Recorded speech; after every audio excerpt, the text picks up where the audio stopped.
sure. My name's Dr. Gavin Martin. I'm currently at Monash University as a senior lecturer and course director for environmental engineering there. I'm also chair of the Mineral Policy Institute, which is an NGO group looking at mining issues. But I have a bachelor, an honours degree for a Bachelor of Engineering in Environmental Engineering, and also a PhD in Environmental Engineering as well. So, and I guess I've had about 20 odd years experience in looking at a lot of the mining and groundwater use in the Great Artesian Basin. Thank you very much for that. Can you also please tell us briefly, well, not briefly actually, well, somewhat briefly, I got in trouble for briefly before, but why the Great Artesian Basin is important to all life in Australia? If you look at the Great Artesian Basin, it's an extremely large drainage system, and wherever that groundwater comes to the surface, in the form of, say, springs, or sometimes even in, say, with extraction of groundwater, generally it supports a lot of ecosystems and the biodiversity within those ecosystems. So in many places, because the arid nature of Australia means that water that comes out is extremely important, and often the biodiversity that you find in springs is often quite rare and endemic. So it's critical to support the biodiversity and ecosystems and life in the surface. And there's a lot we still don't know about actually what sort of life it supports, subsurface down in the aquifers and in the groundwater system itself. Thank you, Gavin. Can you tell us, Gavin, what the current state of the Great Artesian Basin is and what threats it presently faces? I suppose the Great Artesian Basin historically was overexploited. There are some regions that were very significantly overexploited.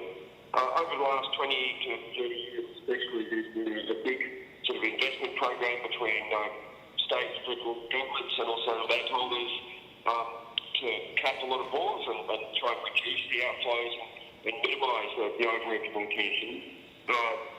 And that's been sort of quite successful. It's still got some way to go from what I understand, but it certainly helps allow the recovery of groundwater pressure in many areas, and then that's also helped to decrease flows and some springs tunnel as well. So, at the same time as we've been doing that, trying to repair the damage in the park, we're seeing new threats sort of emerge, and the coal seam gas is one of the biggest ones on the eastern side, the sort of basin side.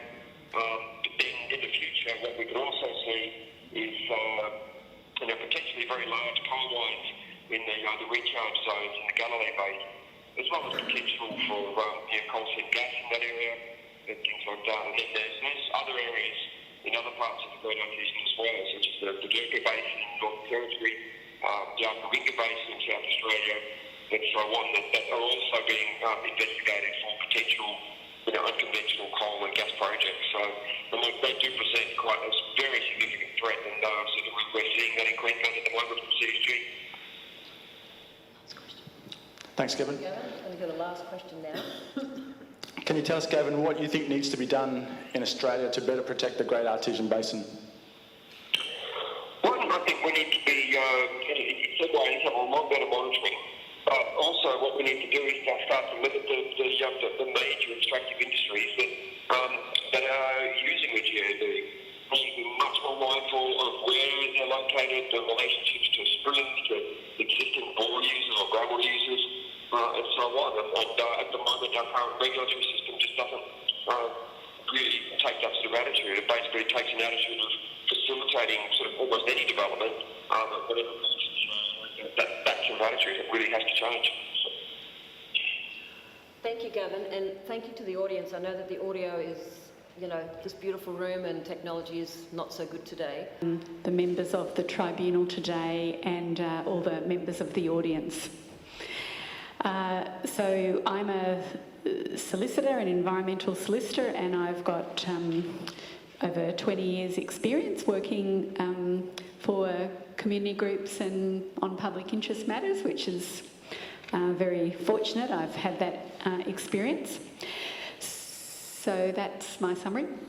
So in terms of what are the main laws, as Sarah Moles mentioned, at a Commonwealth level, the main law relevant to the Great Artesian Basin and groundwater generally is the same law as on Forests, Environment Protection and Biodiversity Conservation Act?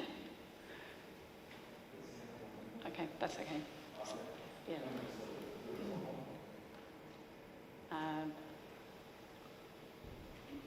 You can find a nice photo in that one that it was there. I think there is a photo in there if you go down.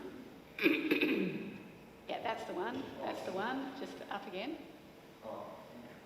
Yeah, that one, let's put that one up, that's a good one. Yeah, so there's the Commonwealth EPBC Act, and as Sarah mentioned,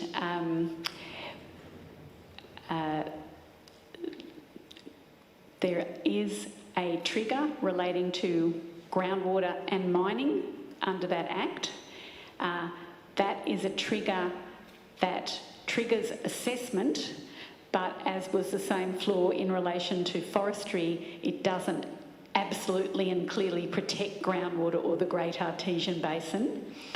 So at a Commonwealth level, we don't have strong laws protecting the Great Artesian Basin and groundwater. At a state level, Queensland and most other states have water acts that are all about water resources, primarily about the flow and volume of water. In relation to the Great Artesian Basin, for example, there is a Great Artesian Basin Water Resources Management Plan, and there is a Great Artesian Basin Resource Allocation Plan. So these are planning documents about use of the Great Artesian Basin, and there's other similar planning documents at state level relating to all sorts of water resources. Now, as was mentioned, there's issues about capping and piping. There's a lot of threats to the Great Artesian Basin and to groundwater. One of the main laws that's relevant, which also was mentioned by Sarah, is that under current state law, for petroleum activities like coal seam gas, they have a statutory right to associated groundwater. And what that means is when the gas companies are extracting the gas out of the subsurface area, if they incidentally interrupt groundwater or the Great Artesian Basin water, and it gets interrupted and flows out and is in the way of them getting the gas, that's not licensed directly, the impacts aren't directly considered, and they don't have to pay money for no matter how many millions or billions of litres comes up. So that's part of the law as it is in Queensland at the moment, and probably the point of real current interest is that the mining industry, particularly the coal mining industry, wants those same rights at the moment if they want to extract groundwater. In particular, they do need to get a licence, and there is public submission and appeal rights to the Land Court, but the mining industry is actively lobbying in relation to a bill before Parliament right now that they shouldn't have to go through that process. So that's a current issue, and I'm hoping people might take an interest in that and speak to Revel Poynton from EDO Queensland if you're particularly interested. So that's sort of a very broad description about the water relevant to the law relevant to the Great Artesian Basin and groundwater. And perhaps I could also mention that EDO Queensland has run a number of court cases scrutinising mining projects where there's been a lot of expert evidence about the groundwater brought to bear. And an example is the case we've recently concluded for the Oakey Coal Action Alliance. That's a group of over 60 landholders, farmers, graziers, townsfolk. It's a massive coal mine expansion on the Darling Downs, and the issue of gravest concern to that community was risks to the groundwater because they depend on it for their farms, and in particular what came out through the expert evidence in the Land Court, and the Land Court is in the Mags Court, it's just the court across the way, it's just next door. There were 5 groundwater experts 2 for the landholders, 3 for the mining company. And what came out was the unreliability and the faults in the groundwater modelling that has been done. It's just such a difficult area to get right, the groundwater modelling, and once you stuff up the groundwater, you know, what can you do? It's just such a potentially irreversible problem. No easy fix, unfortunately, but certainly we need to remove those statutory rights for coal seam gas companies to access groundwater or the Great Artesian Basin water without any proper licensing process and without paying. That makes no sense. That should not be allowed to happen. We certainly need to stop mining companies from trying to get access to Great Artesian Basin water or groundwater for free with no licensing process. In relation to the Commonwealth legislation, we certainly need improved triggers in relation to when the Commonwealth looks at and assesses projects affecting groundwater and Great Artesian Basin water. And I spoke to Sarah Moles earlier today, and she particularly pointed out that trigger needed to include shale and tight gas projects, and those had to be part of the independent scientific committee that exists at a Commonwealth level, part of their terms of reference. And I think by and large and generally, we need much more prescriptive management of these groundwater resources. We need strong, clear rules. It's going to cost a lot of money to look after our groundwater, but we need strong, clear rules to stop the groundwater quality and pressure being eroded. Thank you very much. Joe. Thank you.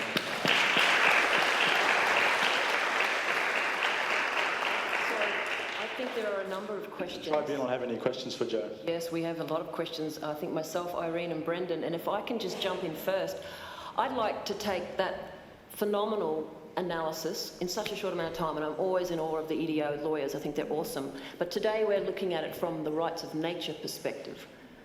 So we've just talked about a phenomenal ecosystem across Australia.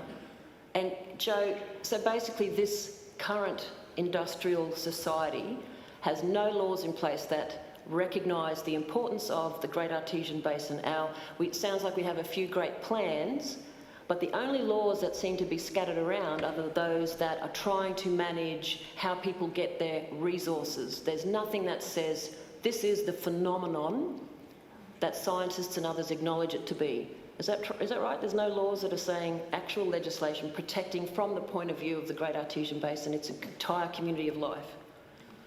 That's correct. There's fragments of legal initiatives to protect the Great Artesian Basin's ecology. So there are some ecological communities, like some of the springs associated, that have some level of protection, or at least, you know, assessments are triggered when they're threatened, like the Doomaboola Springs that was referred to. But beyond that, our legal system is so, backward.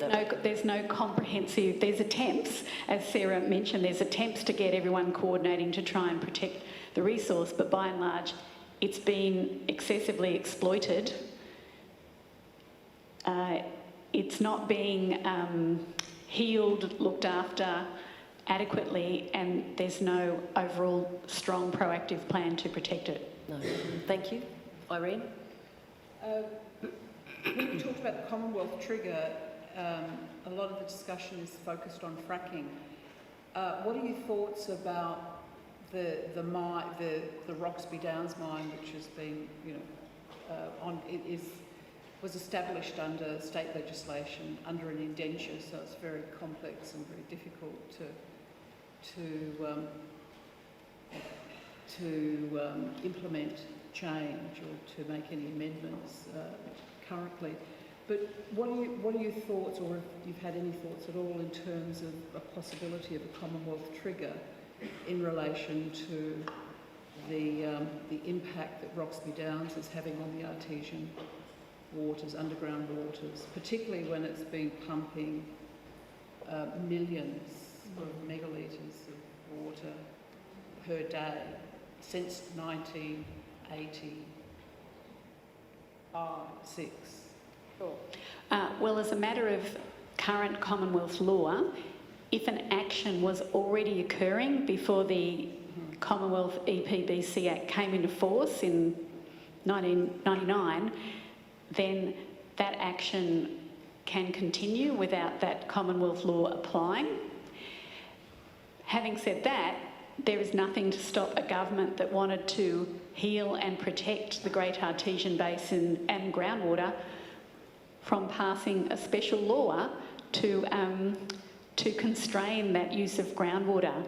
So governments have plenty of power to change the law to better protect the environment and groundwater. They just choose not to use it for political reasons, because business as usual is less controversial, perhaps, or the community might decide, no, actually letting things deteriorate is more controversial. Brendan, did you have a question? Yes, there was a mention before that there's some attempt at management. In the Murray-Darling Basin, we have an authority, a statutory authority. Is there the equivalent for the Great Artesian Basin? And if not, do you think that would be a step in the right direction? Well, there is a Great Artesian Basin Coordinating Committee, and that includes all the various agencies and territories who have an interest in and ability to regulate the Great Artesian Basin.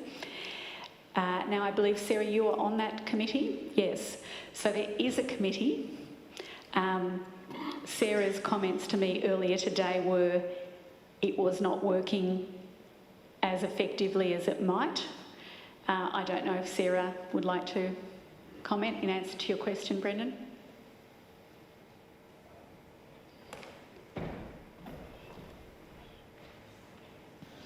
It's a vexed question, and it's something the governance arrangements have been hotly debated over quite a long time.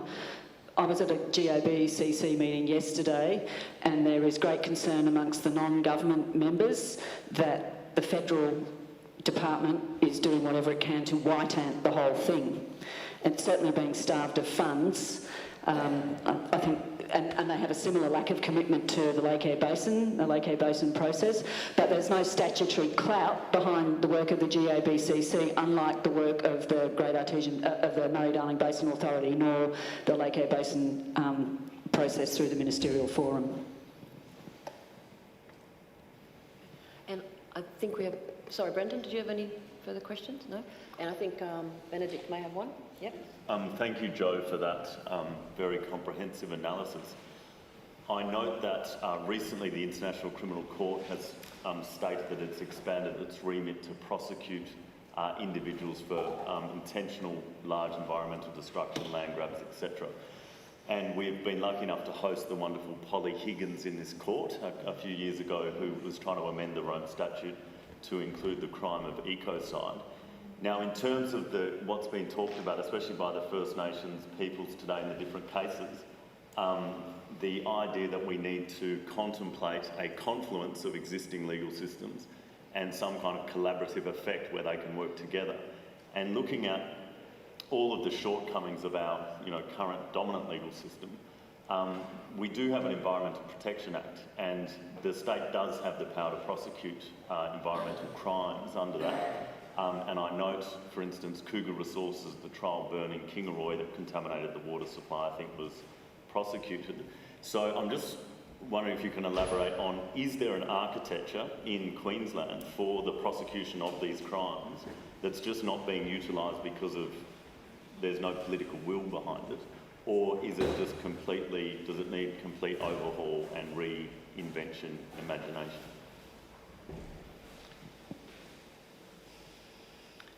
There's certainly pathways under Queensland state law to help prevent damage to groundwater and to the Great Artesian Basin. There are offence provisions to be found, and there's also, in relation to, say, the environmental authorities under the Environmental Protection Act that mining projects and gas projects need, there's the ability to say no if they're going to damage groundwater and Great Artesian Basin.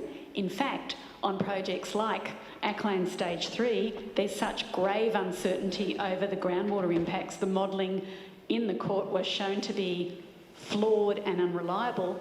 We say in such projects the answer should be no, they should not be going ahead. In terms of contamination issues affecting groundwater, certainly there's provisions that can be used. Proving how the contamination happened and whose fault it is can be a difficult job. I think we do need what Michelle Maloney referred to a little bit earlier, which is more active, positive obligations to look after groundwater in the Great Artesian Basin. Thank you, Joe. And we've got one more question or comment from Gil. Yes, thank you, Joe, for both of your contributions this morning and now.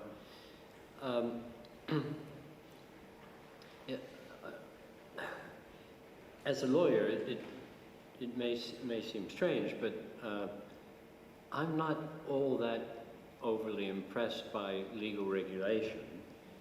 And as basically a federalist, I'm especially wondering whether going up to the federal government is the answer to our prayers, actually, which is not so funny. I mean, it's kind of like a cargo cult to me. That you know, we're standing around waiting and hoping we can shift the responsibility up to the, you know, whoever delivers cargo. I just wonder. I mean, we live in a capitalist system. The omissions in the law, the violations of the law, the inequities in the law aren't just there by accident. Mm-hmm. They are there because they serve the purposes of the rich and powerful and the technocrats. I mean, it was interesting about the white anning by the federal bureaucracy. I mean, they're all in it together in a way. So I sort of start from the other position. So I mean, the first question is, do you think that with all their faults, because they're actually nearer to us, the streets that we might demonstrate on are right outside their offices and not far for us to walk to? Is it possible that we should be talking more about political pressure on governments, indeed hoping to take government, in order to solve our problems that we're here today to discuss? So that's the first question. Is it better to just stick with what is bad and not hope that we'll get something better from a far-off government, which is also pretty evil? And of course, the second thing is I think we have to recognize the kind of system we're in, and therefore, while law is an instrument for us to use, I say our law, the positive law of the state, it's an instrument there to be used, but in the end, the whole matter that we're concerned with is a political process, and we must use all of our resources to apply that potential political strength. I'm sorry if I'm going on too long, but you know, you got to say what you want to say. I've just come back from the Philippines, and I do a lot of work there. Every year I go there, and I would recommend, this is just a general recommendation, if you want to see the political process around the environment and the rights of indigenous people, I don't think there's a better place to go than to the Philippines. The people there are very politically conscious, very organized, very disciplined, very effective, and they've even gotten a president elected who is half crazy, obsessed with killing drug users and others, but, you know, otherwise, he's appointed an anti-mining activist to be the Secretary of the Environment. 5 other communists, he asked the Communist Party, which is very strong, he asked them to nominate, and he promised to put their nominations into the cabinet. So there are about 6 or 7 of the National Democratic Front in the government. There are 12 million indigenous people in the Philippines. They still live in their forests and mountain communities. They're being attacked like mad by the mining companies, the palm oil plantation interests, killed in front of their wives and children. But those communities are rock solid, and they are incredible at organization, demonstration, contacting the media, using the media.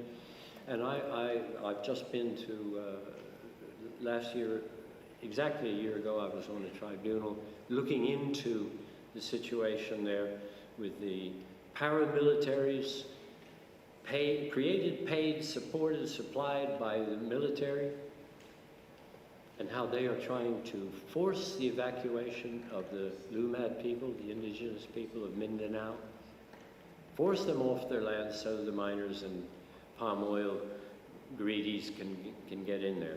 And the way the people there have responded is just phenomenal. It's heart-wrenching.